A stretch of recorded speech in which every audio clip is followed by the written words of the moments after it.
What's good, y'all? Welcome back to the Verdependent podcast, where we depend on the Verde and Black for our everyday vibes. This episode is brought to you by AC Memento.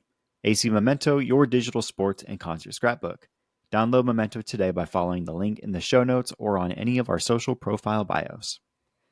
This week, we highlight the signing of Facundo Torres, check in on all things Chelsea, and continue the discussion on Austin FC's roster build before closing out the episode, as always, with the stoppage time rundown of the hottest Austin FC, MLS, and World Footy storylines of the past week. I'm Logan Bartlett. What's up, everyone? This is Paul Flates. Paul, how you been, bud? Been good, dude. I feel like this past weekend's been a little bit rough. I think most of us would agree. I mean, just obviously ice storm happening and then some national news and the like. Yeah. I'm kind of angsty, I'll be honest. Yeah, ice is fucking around across the board and it needs to chill. So, yeah, on both fronts. For sure. How about you, man? I mean, you doing okay? You keep same shit. Sane? Yeah, same shit. Storm wasn't nearly as bad as we thought, which is good because that's what I hoped for. So it didn't lose power or anything. Nice and easy. I'm sure there are folks listening or across Austin that did lose power, and I hope that the public services or your community looked out for you and it all went well. For sure. But I thought it was pretty easy. Good to hang with the boys, escape some of the realities of society right now and just hang a little bit. Yeah. So we out here, dog. Hell yeah. Let's talk about Austin FC. Let's do it, man. All right. Pre-heated takes. Kick us off. Yes, sir. It's a good one. It's a positive for those of you listening and think that I don't think positively of this beautiful club. But our brand new DP, Facundo Torres, he will be scoring the first goal for Austin FC in regular season play in 2026. Let's go. I like it. And I won't ask too many questions because the first half is dedicated to just that kind of conversation. Sure. So we'll save that. But these questions will be very pointed to understand your reasoning for that. Yeah, 100. For me, I have Austin will earn at least one voted in All-Star this season. For those who remember, we had two coaches' choices with Stuver and Brandon Vasquez, and then eventually Beto as well, who was chosen to replace Jordi Alba. Yep. And so none of them were actually voted in by the fans. So I think that'll change this year, whether it be one of our DPs, right? Our new DP. Maybe it's an old DP stepping up. Maybe it's Owen Wolf carrying it on. Maybe it's Brad Stuver being himself. Who knows? But Can you remind me really quickly, and the listener, it's okay if you don't know this off the top of your head, but were our other All-Star players fan votes, or were they also coaches' picks? Like, I'm thinking back to Drew Yusi, and in 2022 he had to be a fan vote. There was no way that was not a fan vote. And the same with Galley too. I'm guessing. Galley, it's been a long time. Have been a coach's pick or commissioner pick. Yeah, he doesn't have the same pedigree, sure, but sure. Popularity, right? And I think statistically coaches and the commissioner saw like, hey, you're a very high level attacking outside back this year, so we need to honor that. But I don't think he was voted in. I could be wrong, but I guess what I'm trying to get at is Austin FC does not have a good rep of voting for its ilk. Yes, and maybe I'm poking some bears here, but no, I think that's fair because I've always gotten the impression that we just don't do a good job of doing that. Yeah, we're also a small city, yeah, that's true. We are a big city, but like compared to a lot of the big teams that come through, they have international audiences behind them. Austin doesn't have that same kind of pull yet, so yeah. Well, let's talk about Facundo Torres because he might be the answer to these all-star voting woes nationally and internationally. Hell yeah. So Austin FC, the big news this week has been the signing of the Uruguayan international to a DP deal through the year 29-30 season, transfer fee of $9.5 million with some sell-on clauses and Orlando City getting a cut and blah, blah, blah. Speaking of which, the winger played 3 years at Orlando City, scoring 47 goals and earning 25 assists in 123 games, setting the club record for goal contributions with 72, all-time goals scored with that 47 as mentioned, and goals scored in the single season with 20 a few years back. Orlando won the Open Cup in 2022, where Torres scored 2 goals in the final to help them lift that trophy. In 61 matches in the last year at Palmeiras, he scored 10 goals, earned 6 assists, made appearances in the Club World Cup against Chelsea and Copa Libertadores, and he also has 22 caps for Uruguay, and that number will continue to go up, over the coming years because he's only 25 in his prime, hopefully playing very well here in Austin. Yes. So all that to say, statistically, Facundo Torres is our most prolific signing in club history. Let's keep it nice and simple, Paul. Will he break the DP winger curse here in Austin? Yes. Flat out, easy answer. Yes. You got to have numbers coming in order to get numbers, once you're in and then coming out, right? Yeah. And this guy has that pedigree, has that tally to his name. And so, yeah, man, I think whatever curse there was for DP wingers here in Austin FC, that's about to be just broken. Madam Zeroni's about to be lifted up the mountain, bro. It's here. I think you're right with that. And on the prolific point, right? Like Bukhari as a winger was very exciting. He had Champions League experience. Sure. He performed well in Europe and on the national stage. But he came to MLS and just didn't live up to the expectation, I think, what many fans would expect. Sure. A lot of that may or may not have been his fault. Maybe it's the tactics. Maybe it's, the lack of finishing on this club here and there. Sure. We've talked about it ad nauseum already. Yeah. But I think Torres has he does have the MLS track record of doing it here in this league for multiple years on end, something we haven't seen consistently here in Austin outside of, Brad Stuver and the likes, but in terms of the attack and on the wing specifically. So I'm very excited for this. I think the next question kind of points to some of my worries, right? How do you think Nico Estevez, a coach who historically has led very low scoring teams, how do you think he might get the most out of Facundo Torres and his attacking acumen? Yeah, I think this is a great question. And those of us that have followed the style of coaching that Nico has placed on this team, you can tell that it's very much a counterattacking, bunkering style. There's a lot of a request for wingers to drop back, right, and contribute defensively in our own third, as opposed to also contributing in the attack. And so I think for me, man, to get the most out of Torres, he's got to be willing to bust that gut going back, but also I think show his quality in that attacking third. Hopefully, building up with the likes of Uzuni, with Danny, with Owen in the midfield, right? Because you've seen, hopefully by now, fans have had a chance to look at some of those highlights from Facundo Torres, his time at Orlando City under Oscar Pereira. Right. And the guy will just shoot kind of from anywhere. Visions of like Sebastian Driussi 2022 almost, where he had these like ninja style, jumping acrobatic shots on goal.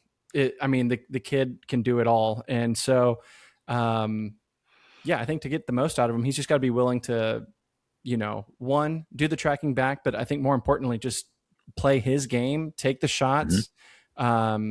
Because that's what we're really wanting. I think for me, I'll speak just for myself. What I'm really wanting is just a shooter, bro. I need shots peppered like nobody's business in 26. Yeah, I think we could see that. And, it's likely that if we do commit to something like a 5-back that we've seen, we'll have kind of a team, the same identity of that team-wide defense. Sure. But what I'm really hoping for is like a very clear identity on the counterattack. To be instilled playing through Torres, right? And eventually the front 3 DPs, I don't know what all it's going to look like when we have a healthy Vasquez. Is Uzuni on the left wing, Vasquez in the center, Torres on the right? Are they going to play Uzuni as a kind of central midfielder, attacking cam? Sure. They can play Torres as attacking cam. Like, who knows? So they can do 2 strikers and midfield. Like, we don't know what it's going to look like yet with all 3 guys healthy. Yeah.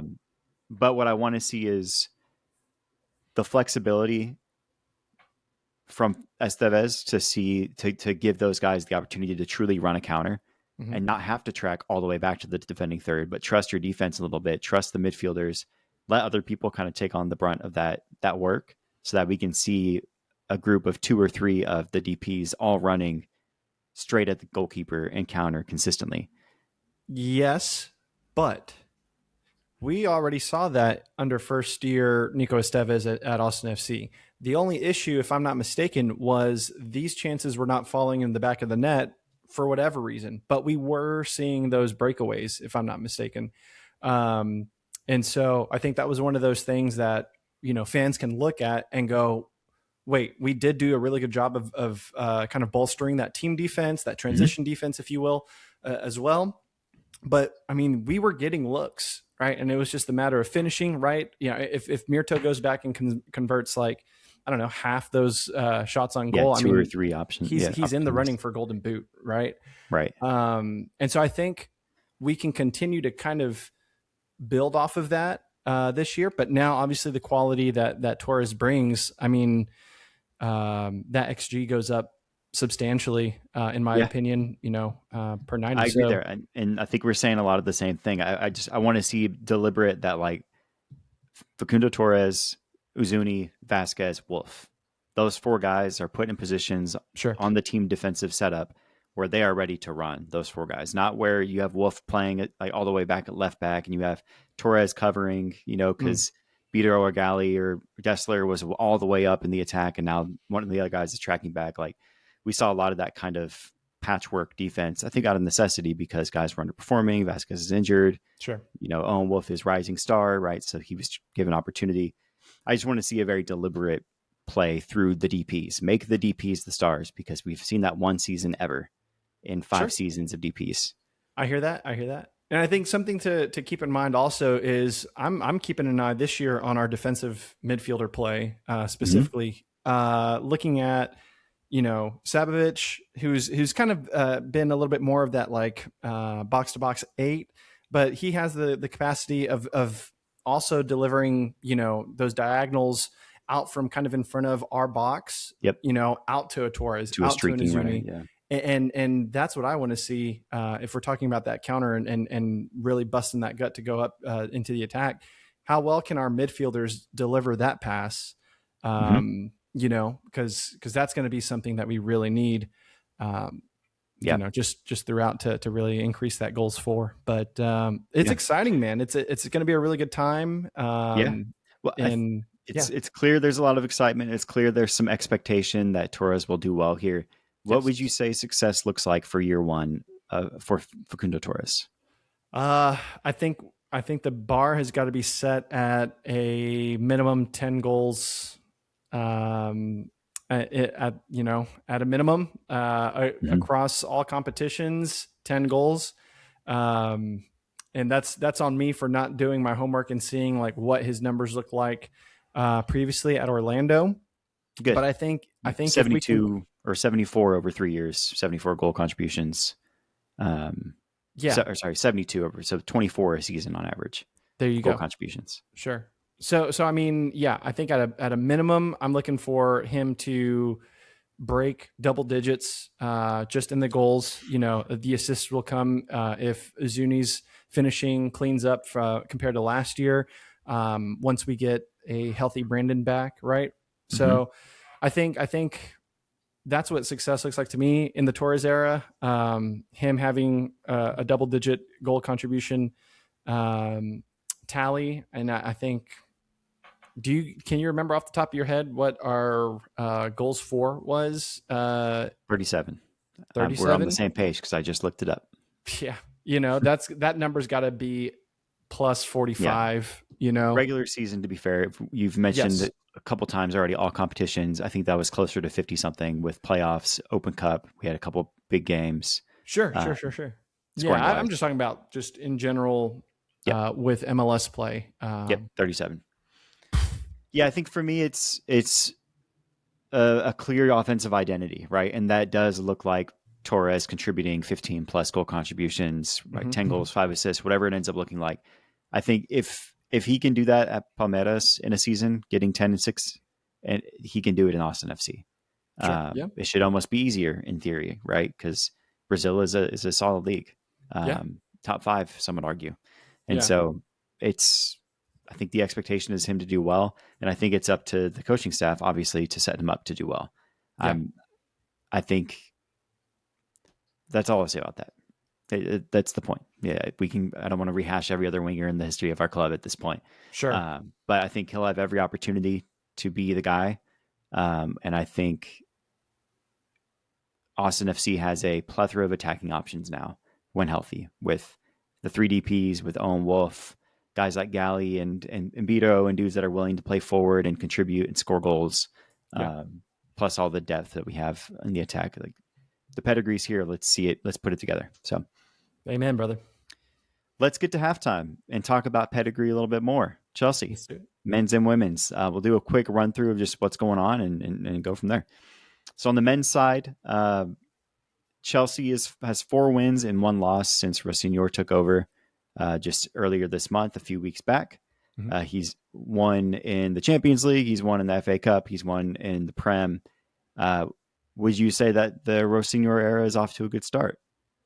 I would, man. Yeah, I'd say it's a positive start for sure. The only loss happening against, crosstown rivals Arsenal, but we do have an opportunity to get back, so to speak, in that competition. But everything else, I think he's done a really good job managing, rotation in the squad specifically, and then giving, our starting caliber players, that license to do what they need to in order to see games out. So it's been good, man. And just, again, really great talker. Yeah, he is. And you could tell that, what he has to say is worth listening to, not just as a fan, but as a player, I'm sure. So really glad to see. What about you? What are you thinking?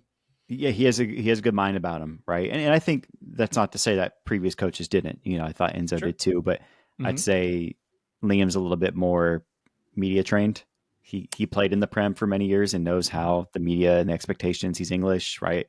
He grew up in this space and understands how expectations and narratives are shaped, and doesn't react in similar ways that Enzo may have in the past. He's a little more fiery about his responses at times, and poking at the media a bit more. I think we have a good guy in charge at this point, and I'm hopeful that he does well. I mean, the team's looking good. As it stands, Cole Palmer is back in full training. He's missed most of this year, in some capacity. Sure. And so he's back in full training, and he'll be able to play some games here soon. And Chelsea sit in 5th, just 1 point behind Man United, who are in 4th place. Would you say that there's time to make a big run, in the final third of the season? Yeah, absolutely. I think the slate of games that Chelsea's seeing here, there are some tricky ones, specifically Napoli away, looking at Arsenal away also for the EFL Cup. But I think everything is there for the team to continue to build off of this positive run. And I think where we're at in the table, with the top 4 teams also doing a little bit of, dropping points on back-to-back weekends, they're doing us a solid for sure. And if they can continue to do that while Chelsea does their part, I think we're going to be in a good spot to keep ourselves in contention for top 4, and as well as advance in those other competitions that we're competing in. Yep. Yeah, I think we're on the right track across the board right now, in my opinion. So I think there's time. I think we can solidify ourselves in UCL play again next year, and keep good momentum. Looking at the game this past weekend against Crystal Palace, Esteval, he had a goal, he had an assist, and he carried Chelsea to a win. And I think just his second start in under Liam. So, I mean, is he the chosen one? Is he the future for Chelsea? Why the hell not, man? Yeah, this dude is the future for Chelsea. It's so cool to see such a young talent. Especially when we were seeing just what was the other Brazilian kid that went to Madrid? Endrick, right? Yeah. We were seeing that name thrown around, and the way that has not came to be for Madrid fans, and then for us to get our wonder kid, and he's been every bit as awesome as the hype has allowed it to be. And so, I think he's been awesome. I think we just need to continue to monitor and manage him, especially at such a young age. But hell yeah, man, that solo run against Palace was, as every Beautiful. bit cool as that finish against Barcelona a month Yep. prior. Yep. Yeah, he's got something special, and I Or think 2 months. the coaching staff all year, the former and the current management have done a good job of tampering expectations, being like he's a child. Let's Right. pump the brakes a little bit. We're getting him spots where we can. We want to see him succeed. We don't want to just throw him in the fire. We don't need that. We have a lot of good players and good depth on this team. Yeah. But I think their management has been good at picking and choosing when to unleash Esteval and let him Yep. just go after it, and unleash the beast in that way. So, And yeah, he's doing shout a out to great the kid. job. Sorry. And he's doing a great job of taking advantage of that. Right. Yes, So he good on is. him. Yep. And then looking at tournament play, right? We have the Champions League away game at Napoli this week. We have the home leg against Arsenal and the EFL Cup, down 3-2 aggregate in the next week and a half. Mm-hmm. Can Chelsea keep performing in these big tournament games? 100% yes. I think we can. You've seen that we've done some picking up of reinforcements at center back.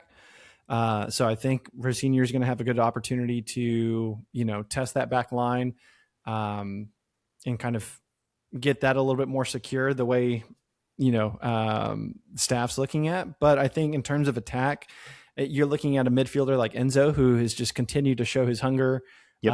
and that leadership in the middle for Chelsea.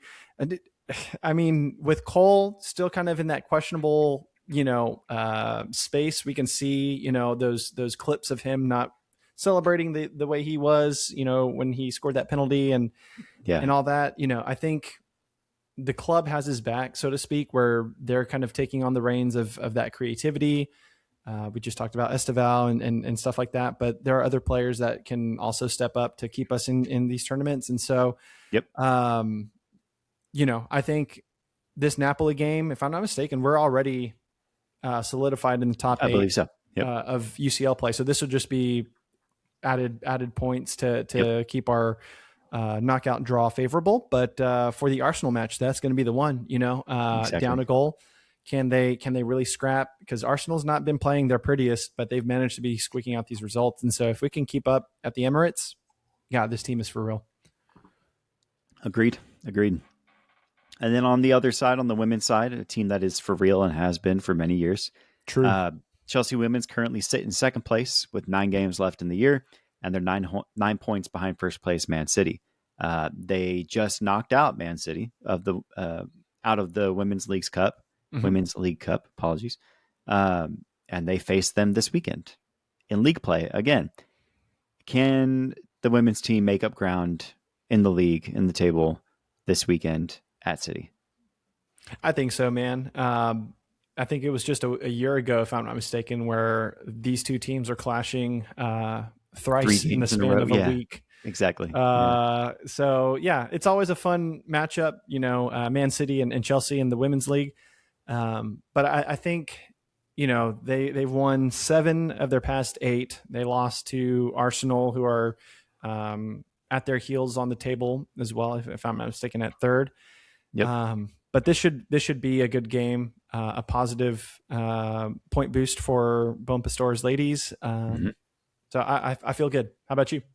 Yeah, I think this is one of those like must win games with 9 games left. You're down 9 points on this club. You can get 3 back right here and really set yourself up for a big run in the final 8. So yeah, I think they should treat it as such. This is a final kind of matchup. Like it's a big game. You just beat them. You can do it again. So do it again. On the tourney side, the FA Cup, Women's FA Cup is still alive, and Chelsea will face Man United in the Women's League Cup or in the FA Cup final here in a few weeks. Will Bon Pastor's ladies bring home more silverware for the infamous Chelsea? Yes, I think that question, the answer is yes. And here's what I'll say about that is for that FA Cup final, it might not be that silverware, just to keep it 100 with you. But if for whatever reason, the universe decides that this is the year that somehow Chelsea managed to scrap and fight their way all the way back to the Women's Champions League final, and this is the year that they raise that trophy finally. Yeah, they'll bring home more silverware. Well, I realize I mix up. They have two chances. Women's FA Cup is still active, 5th round. They're moving on. And the Right. final for the Women's Leagues Cup, they just beat Man City. They're facing Man United in the final. So 2 opportunities there to bring home silverware, plus a chance to top the league yet You're right. again. Mm-hmm. So there's those 3. I wanted to correct that mess up because I said the same tournament twice. They're in 2 active tournaments and the league. So all I have to say is, I think you have 3 chances in 3 very favorable positions with a very good team, if not the best team in the world on the women's side. So Sure. I think Sonia showed she could do it last year, so she'll do it again this year. Yeah. That's my take. Hell yeah, dude. And with that, we're going to take a quick break before we get back to Austin FC things, talk through this roster build as we start to see the pieces fall in place. Be right back.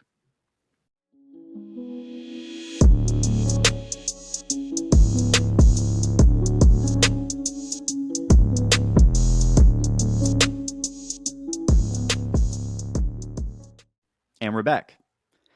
With the signing of Facundo Torres as our 3rd DP, we wanted to take this moment to revisit the roster build options ahead for Austin FC. Unless Roto plans to buy out one of Uzuni or Vasquez, doubtful, we are set with 3 DPs through the end of the decade, meaning as current roster rules stand, we are set in the 3 DP, 3 U22 player roster build path. Paul, can you run through a little bit what this current state of our roster is pertaining to the DPs and the U22s, just to give people a picture of what we got painted here? Absolutely. So looking at the 3 DPs, you just listed them out, at least 2 of them. You have Brandon Vasquez, you have Mirto Uzuni, and now we have Facundo Torres. Looking at the U22 side of things, our very own Owen Wolf, and then we've got Nico Dubrsarski, and then is it Mateja Djordjevic?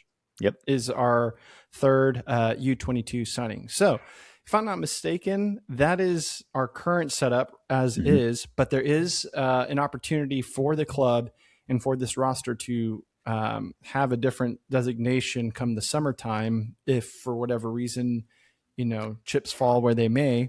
Right. But for now, going into match day 1, this is what it's going to be.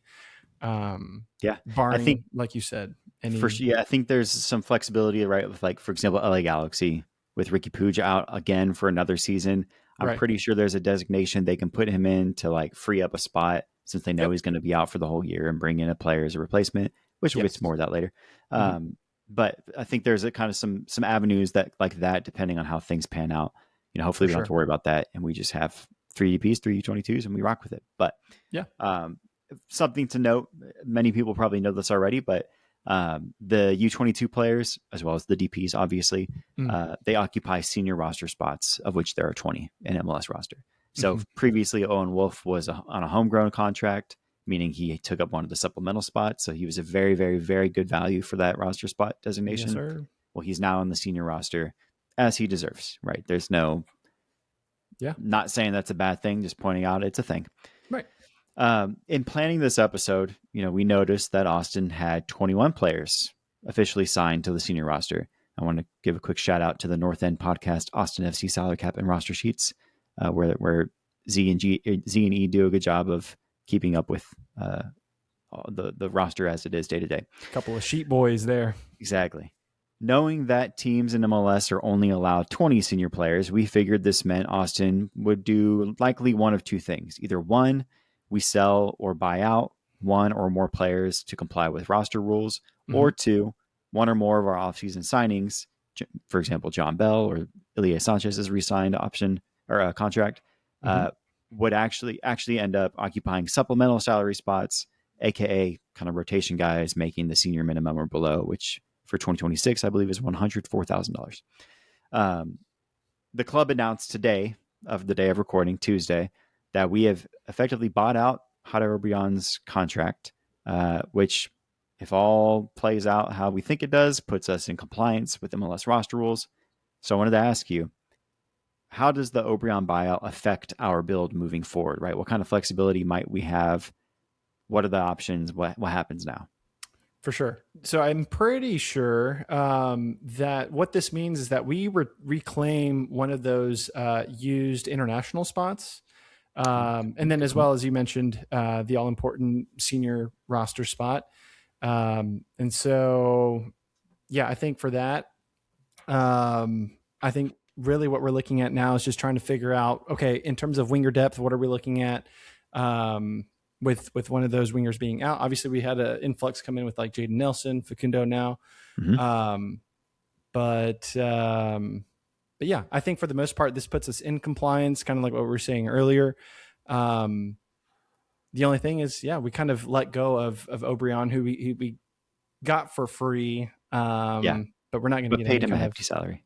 Yeah, exactly. Well, I mean, he was getting bagged, but we won't get any of that value on his way out. But Yeah, if you know, I remember correctly, there was some conversations with teams in South America or a team in South America that they may want to buy Obrian, and now that we wouldn't be the beneficiary of that money if he decides to sign there. But I know we needed to establish the roster as it is, and there's a deadline for all that. And I'm sure Roto was like, let's just be done with it. sure. Yeah. On that front too, I think what we might still see is that option 2 pan out, where a John Bell or Sanchez has signed a contract for the veteran minimum, and they fill in a supplemental spot, which gives us another open senior roster spot, and allows us to have some more flexibility to bring in guys. Right, there's that option there. Yeah, but we won't know that till the spring when the roster or the team does something and tells us. But sure. likely until the spring when the salaries come out, we can see like, oh, he's supplemental, crazy. But I have a feeling that guys that we brought in probably aren't making $100,000. They're probably making a lot more than that. This is true. But if I'm not mistaken, Lobar, correct me if I'm wrong, but we do have the option to also buy down with GAM a player's budget charge to take them from that senior roster to supplemental. Am I wrong there, or is that something worth looking into? Let's look into that, because that sounds familiar, but there's so many weird ass rules in MLS that I kind of they jumble around in my brain. That sounds like it could be a thing, and it could be where, like, I don't know, if John Bell is making like BHI money a couple years back when he's making like 140 or whatever, and we buy him down for 36 and he fits the requirements to be supplemental. Sure. Maybe that could work that way, which would then be good because we could use that international spot and some TAM on a big signing. There's some opportunity there.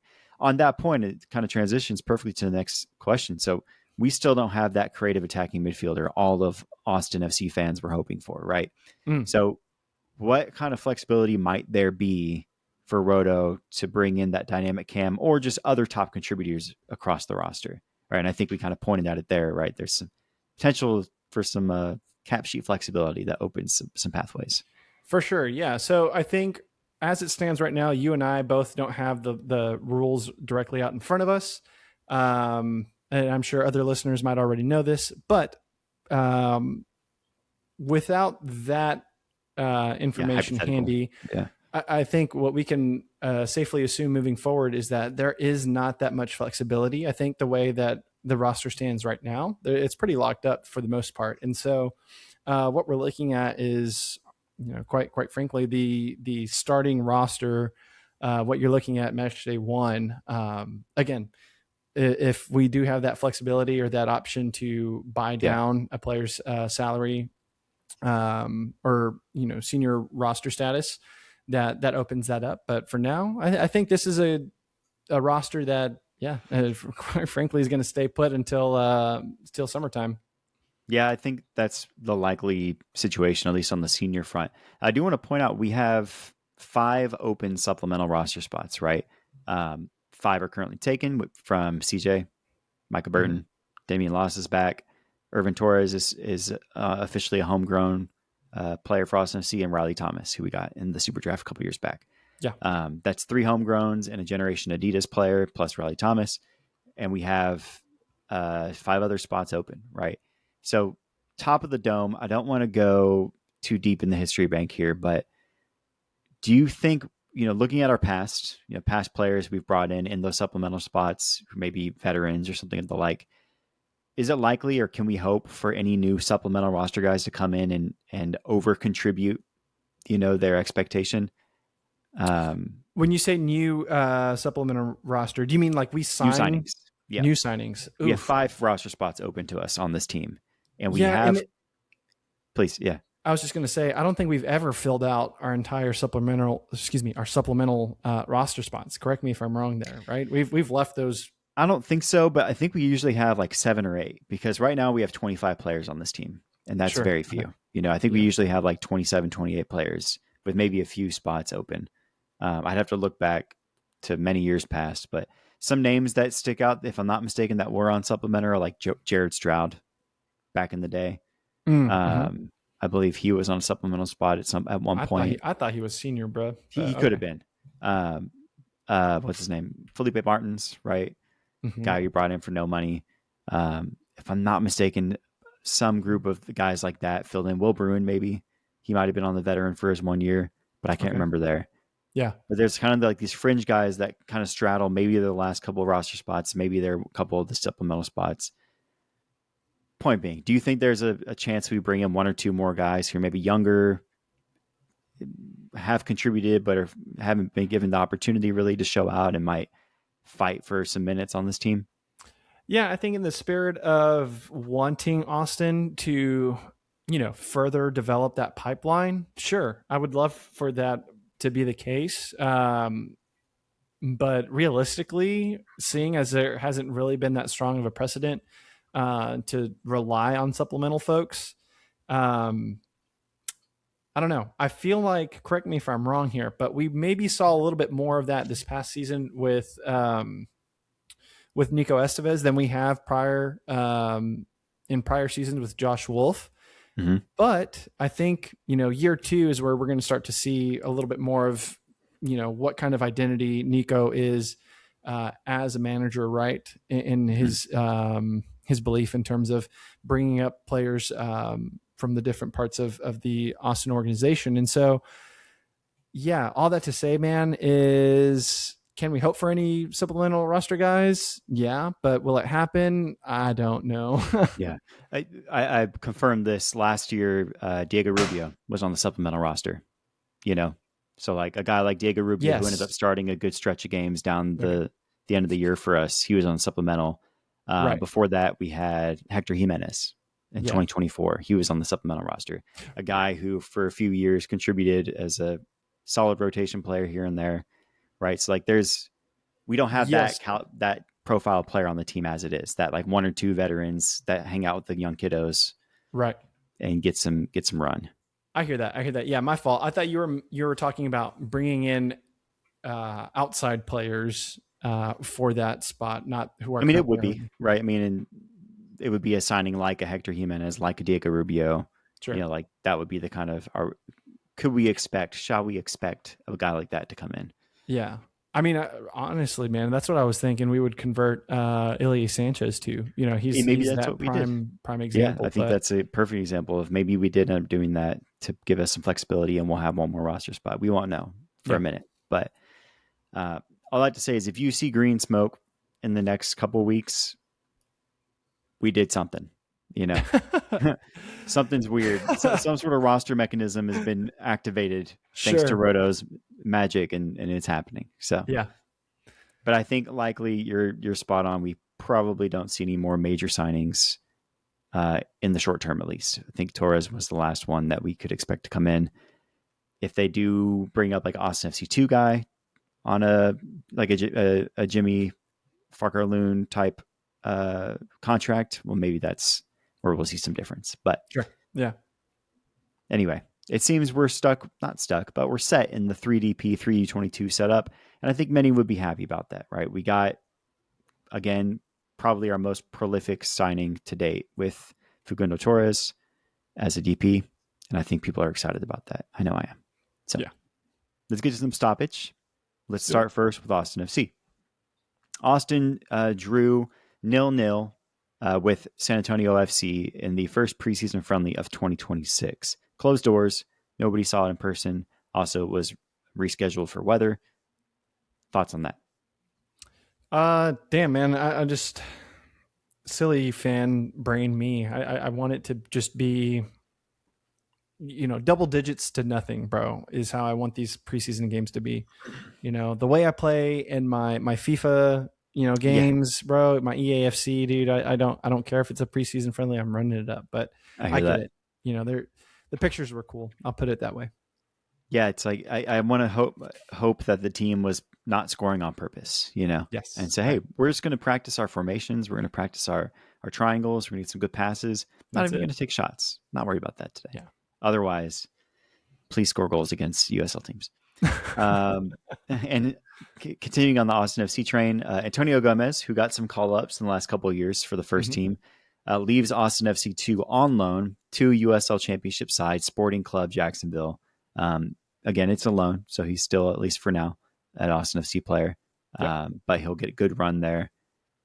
Do you think this points to any specific direction for the club long term, or just getting a guy that deserves minutes to minutes? I think the latter, or sorry, the latter, right? Good guy, getting some minutes. I feel like this is a step up, obviously, from MLS Next Pro play, jumping into the second level of USL pyramid. Yep. So we'll be good for him and be able to monitor that as well. Yeah. I think he's one of those fringe guys, right? That gets the call ups, and I think he had outgrown X Pro and wanted to get that opportunity. Plus, USL now and the path that they're on, it's going to be an extremely viable league for guys like Gomez. It always has been, but even more so now. It's a clearly in that professional pipeline of global soccer. So good to see that. In MLS news, LA Galaxy surprised everyone and signed João Klaus, striker, who was most recently on St. Louis City, as one of their new DPs. Big signing for the team out west. Yeah. I mean, damn. I was kind of hoping he would not be in our conference anymore because he always is a bully, bro. But we gotta play folks like him and other DPs to get through, and will always be a good test. Going up against a striker of his quality. So yeah, we're going to see his face more. We saw it in 2023, right, when St. Louis came into the league, and he dunked on us a lot. So fun to have that back. Yeah, right. Oh, it'd be good for LA Galaxy. Curious to see how that all plays out for them, because for sure they needed help and they got it. Continuing on MLS, Toronto FC resubmit a bid for U.S. men's national team striker Josh Sargent from Norwich. Is that where he's at, right? Yeah, Norwich City. Yeah.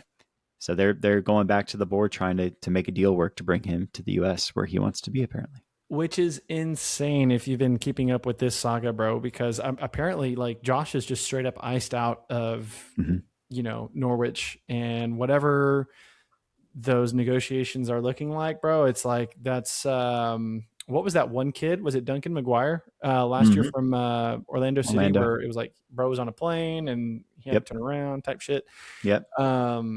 Bro, with Josh, it's like, he's not even an official Toronto player, it's like, he's just being courted, Yeah.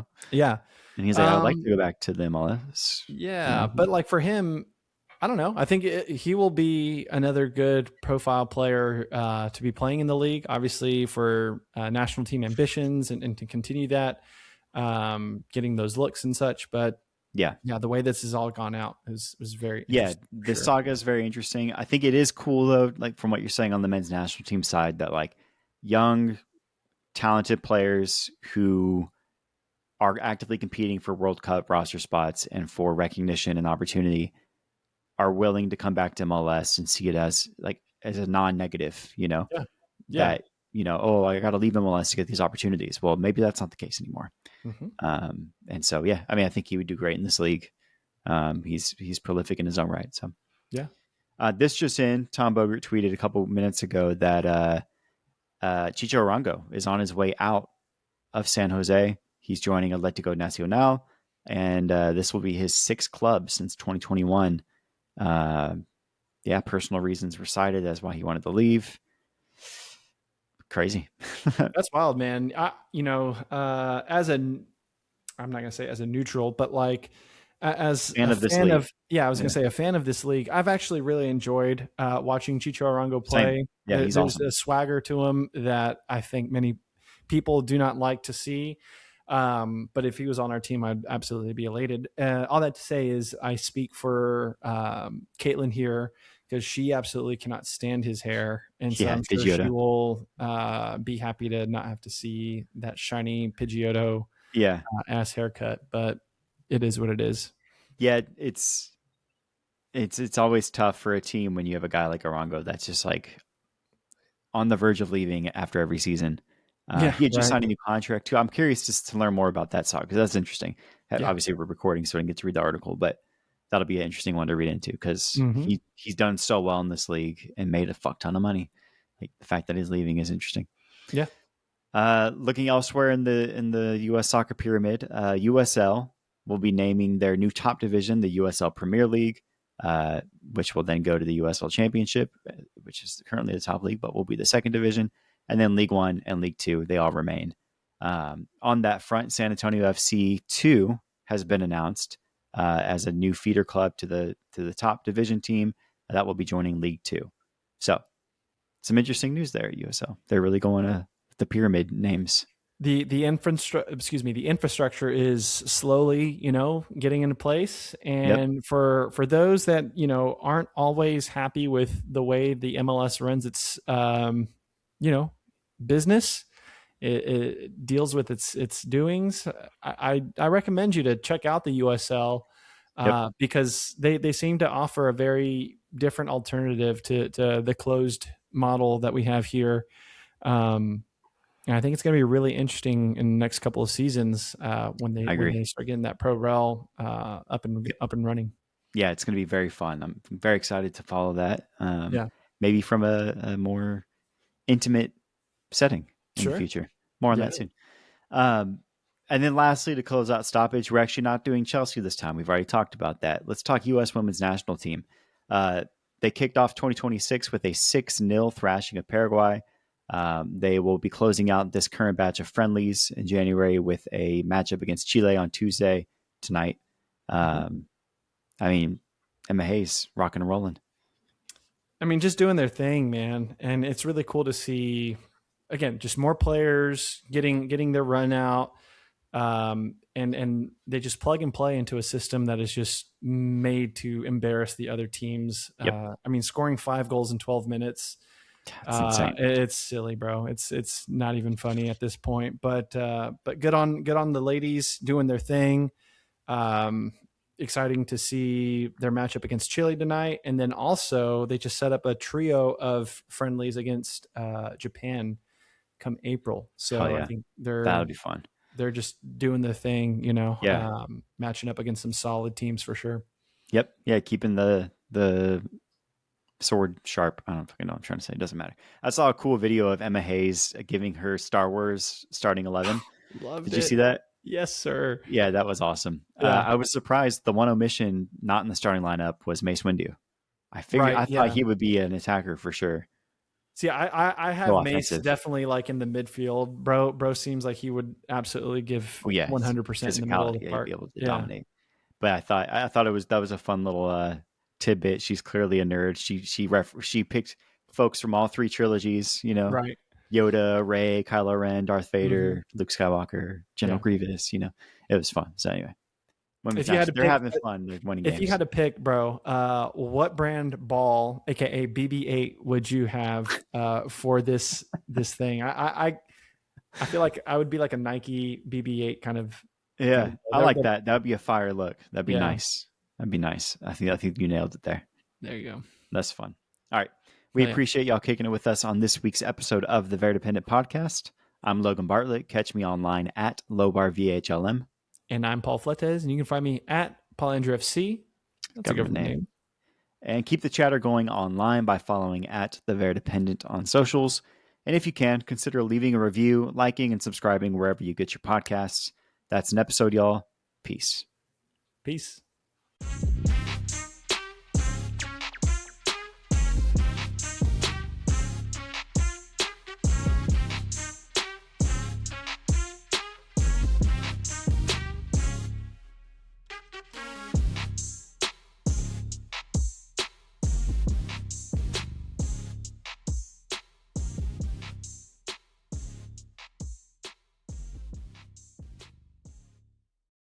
Oh, why are you screaming at me? Oh my God.